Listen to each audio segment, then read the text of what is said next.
So I'm just very lucky. I found some washers with a small hole in them, but I have a drill bit. This is 18 and 18 was too small for this. But then I had another one, whole one, 18.5 millimeter. And it just fits into my lathe, you know. This is what I'm going to use for the swim ladder. So I need 10 of them. So, well, I've been not knowing what to do now for, a few hours, but suddenly the solution came up. A good thing. Now all 10, 11 of them are done. And they are on the pipe. Hello friends. Now I show you the door. This door.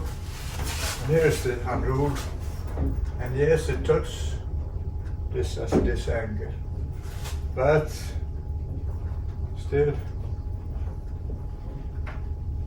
it functions very well. Would be better if this was not here, but it's a take and give.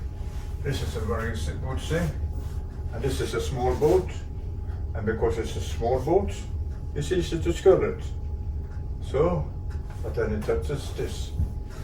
So this is a little bit about this, but more. Also now coming up, the anchor found at place is the 6 kilo spade anchor, and I have a bigger one, 10 kilos too, down below. This will not stay here all the time. When I get close to the shore or just leaving, I'm putting it there. And offshore, it's stored below. So,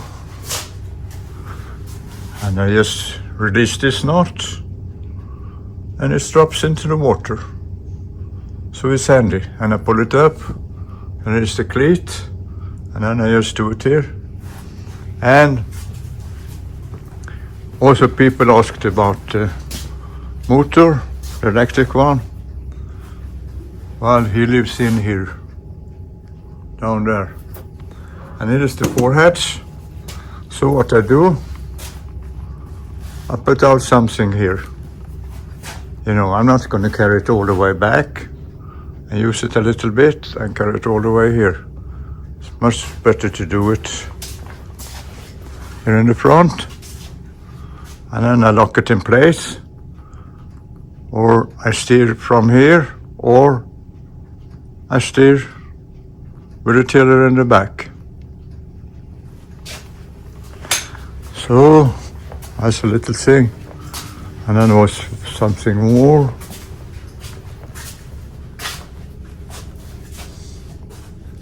Yes, someone said about the weight distribution. Well, don't worry about that. Looks like a lot of weight back here. But the main weight,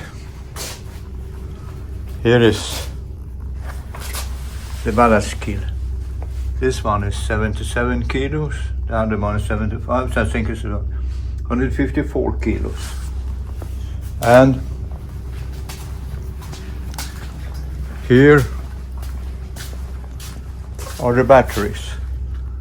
I think they're 13 kilos each, so that's 52 kilos. And then it's about like 100 liter water here in the middle. So most of the weight will be centered in the middle. So, and the boat now, like we see, is only 359 kilos. So, with all this, and also with the food and things like this. So it's just a little bit up here.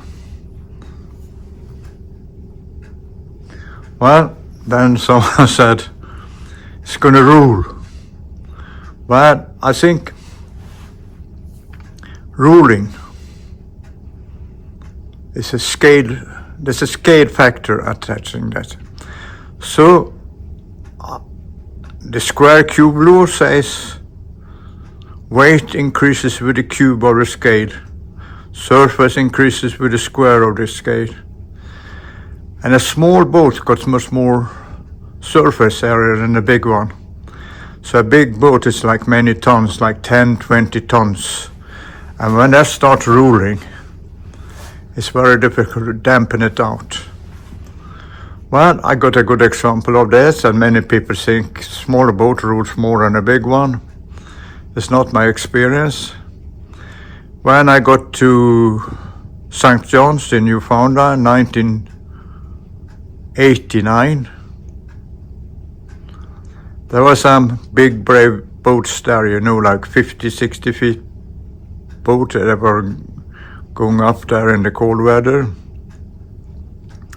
And now St. John's is not, there's no place for small boats, you know, so we just have to tie up. So I tied up to these big boats. And then they said, like this question, this little boat, it must roll a lot at sea. And at that time, a tugboat came with full speed. Like it's such a, there's no small boats there, so there's no speed limit in the harbor. So this boat was tugboat, heavy displacement, was maybe making 10, 12 knots, you know, in the harbor. And it created a lot of wash. And all these big boats started rolling and the rigging slamming back and forth. By my little breeze amphibia, we're just moving up and down like a seagull. And I looked at them and said, look at my boat, you know, and they all started laughing. So small boats, to my experience, and I got more than anyone, is that they don't roll. So this is a little about this.